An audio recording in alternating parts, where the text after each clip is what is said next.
Woo! What's going on, gang? Carolina Jackpot time. Coming at you on Sunday morning. It's a little after 11 a.m. It's a great day to have a day. Hope you all are doing well this morning on the Sabbath. It's a little bit cloudy here in South Kakalaki, but it might get some sunshine later on, I hope. Look, I woke up this morning to see that particular video on my feed from One Pigskin Pete, the Clemson fan base, that Clemson would be top 3 in the SEC. I find that, well, first of all, I find it a little bit controversial because I'm not really quite sure that it's true. We don't know. We really don't know that. There's been a lot of talk the past couple of weeks about the ACC folding up shop, 7 teams out of the ACC going to pull out, and, you know, either, I don't know what they're going to do at this point. They're going to join their own conference. Are they going to join the SEC? Some going to go to the Big 12. Some going to go to the Big 10. Some going to go to the SEC if they'll have them. You know, so they may go to Mars. I really don't know what's going to happen with this deal. All I know is it's not going to happen. It ain't going to happen immediately, and it's not going to probably happen to your liking. Because there are contracts, there are things that have to be worked out here. There's legalities in this. Clemson being top 3 in the SEC. You know, I thought best was the standard at Clemson. I thought we were national championship contenders. I thought, you know, we got Dabo. He's ranked the number 3 head coach in the country going into this year, which I find that debatable too, by the way. It's not just about what you've done in the past. It's about, have you been able to sustain that in the present? And the answer is no. No, he hasn't. Look, let's just look at it from an outside looking in. Georgia's better than you. Alabama's better than you. You might want to say they're not, but Alabama's better than you. Tennessee's better than you. They proved that in the bowl game, right? What else? LSU's better than you. I also dare say, if they could get their shit together, Texas A&M would be better than you. That's just reality. They had a 4-8 season last year. There were a couple of close losses in there. They got a new offensive coordinator there. Comes a lot of controversy with that hire. But if they get right with the talent that they have, they're better than you.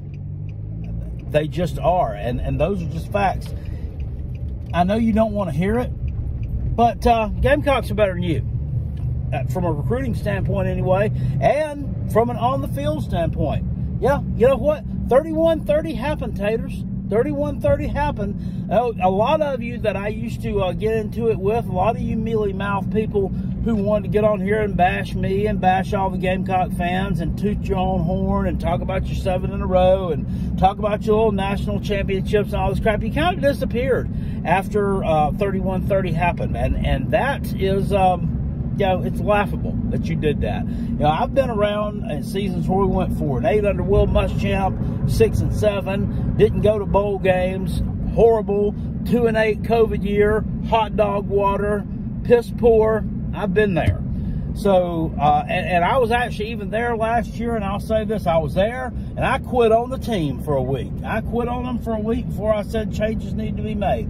And I wasn't going to be coming back around until changes were made. Well, I mean, changes were made, obviously, because the performance was much better the next week. So, you know, I came back around. And as a fan, I have the right to do that. You know, people besmirch me for it, but it is what it is. Haters are going to hate. But the fact that some of y'all just went off and disappeared and just failed to come back and show your faces at all after one loss, and what you sat there and beat your chest all over for an entire year that you were so much better. It was going to be, what, 8 in a row and blah, blah, blah. And, you know, and it doesn't happen. And you go into hiding. But I guess that's what you do, because just as quick as you appeared back in around 2015, you disappear at the end of 2022. Clemson's not a top 3 team in the SEC, and I'm not being a homer. I'm not being, I'm not looking at this through garnet-colored glasses. These are facts. You're just not. Your recruiting has staled out. You don't have the defensive prowess that you once had under Brent Venables, simply because it's not talent. Last year you had Brent Venables' talent there. That defense is going to take a drop this year. I dare say it may be a significant drop. You know, Miles Murphy's gone. Brian Brzez's gone. You've got a handful of other players who are gone, who were instrumental in that. Wesley Goodwin is just not the defensive coordinator that Brent Venables was. Everybody told us going in that he was going to be, oh, he's one of Brent's proteges. He's a Clemson guy. He's going to be great. He may be better than Brent Venables. This guy fetched coffee in the NFL for a year, sat around in the press box, took notes, and he's going to be a great defensive coordinator in college. Yeah, I don't think so, buddy. That defense got lit up like a Christmas tree last year, one by Spencer Rattler, two by Sam Hartman, and then often other times in the season it did as well. Hell, you got lit up by the damn Louisiana Tech quarterback. A lot of people won't think about that one. Now, Clemson's offense and just overall talent was too much for them, but still, you got lit up. So you're not even that, but we're sitting here bragging about being in the top 3 when Clemson at one time claimed that best was the standard. They claimed that we're too deep and that nothing can stop us. Well, you stopped yourselves. You stopped yourselves. The rumor was for years and years there that Dabo was funneling money through the New Springs Church to get the players that he wanted to. Sometimes where there's smoke, there's fire. And I think there may have been some little small smidgen of truth to that, even though it sounds far-fetched and it sounds silly and it sounds something that was just made up by a salty Gamecock man. I don't know. I mean, it went on for a long time that we heard these things. So, there may have been some smidgen of truth there to that. But cheating's kind of legal, isn't it? It's kind of legal if you want to just put it in layman's terms with the NIL. There's not a whole lot governing this. There's not a whole lot of boundaries, really. And there's not a lot of way that you can trace a lot of this stuff, where it's coming from, who's doing it. I mean, it's really the Wild West. And in my opinion, some kind of regulations need to be put on it. But as of right now, there aren't any. And y'all aren't really taking advantage of it. The transfer portal, they'll say this window's open for such and such days, but then yet we see people jumping into the transfer portal outside of that. And that's just crazy too, but guess what? You're not taking advantage of that either. Not taking advantage of it. And it's silly that Dabo, a guy who was forward-thinking and kind of built the program up, which people say, well, he took it from nothing and turned us into something. Clemson was a pretty good program. They were winning 8-9 games a year under Tommy Bowden. No, sometimes would go 10 wins in a year, whatever. They compete for national championships. No, but that doesn't mean they weren't a good program. And anybody that's going to sit there and say they were horrible until he came around, like they were 3-9 or something, that's just stupid. Those are the people who don't know hut, and they just came along, in the past 10 years or so. But he did evolve, and he did build things up, and it's just weird that he won't take advantage of the opportunities that he's given, because people would transfer there. Some of these kids would transfer there. They have some tradition. They have some national championship pedigree.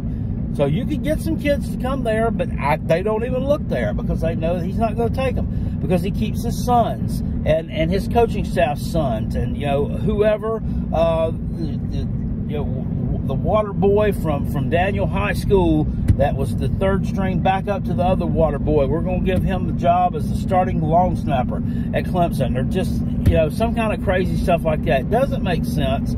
That they're wasting their time on these people that aren't going to be that productive for them. So you really have on yourself to thank. You're not really in the top 3 in the SEC. Hell, you may not be. I say you may not be. I say this with fingers crossed. You may not be the best team in your conference anymore.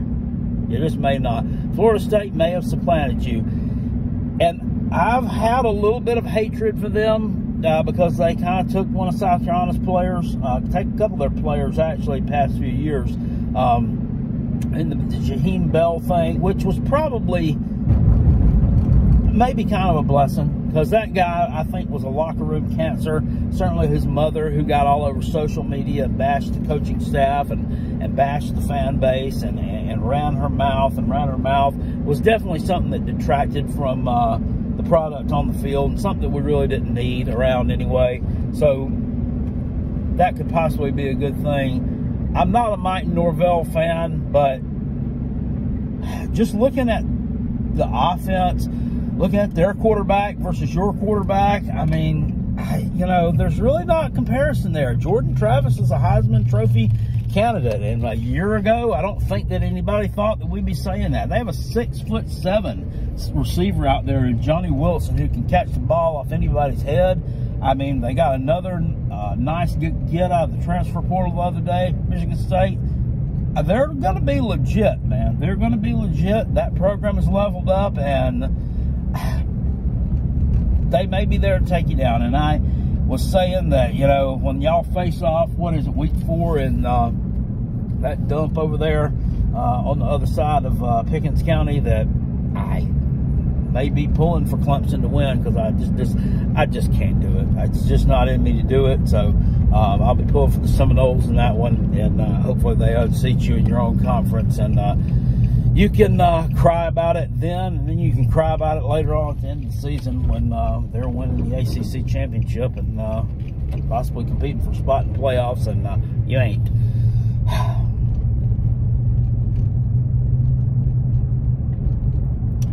Felt good to get that off my chest. Just had to get up this morning and kind of bash Clemson and remind you that it's been over 400 days since you have beaten your arch rivals in football. And as for right now, South Carolina owns this state. I'll see you all later. Appreciate it. Peace. And I'm out of here. 3130 did happen. Live with it. Hit this up with a thumbs up if you enjoyed the content here. You can always catch me hanging out on Carolina Jackpot channel. You can also, on the socials, hit me up at Hall_Kale on Twitter. And you can see me at Carolina Jackpot over on TikTok. Get out. Stop. Girl, you make me feel so good. I'll see y'all later. Appreciate you. Peace. And I'm out of here. And now, go Gamecocks. Woo!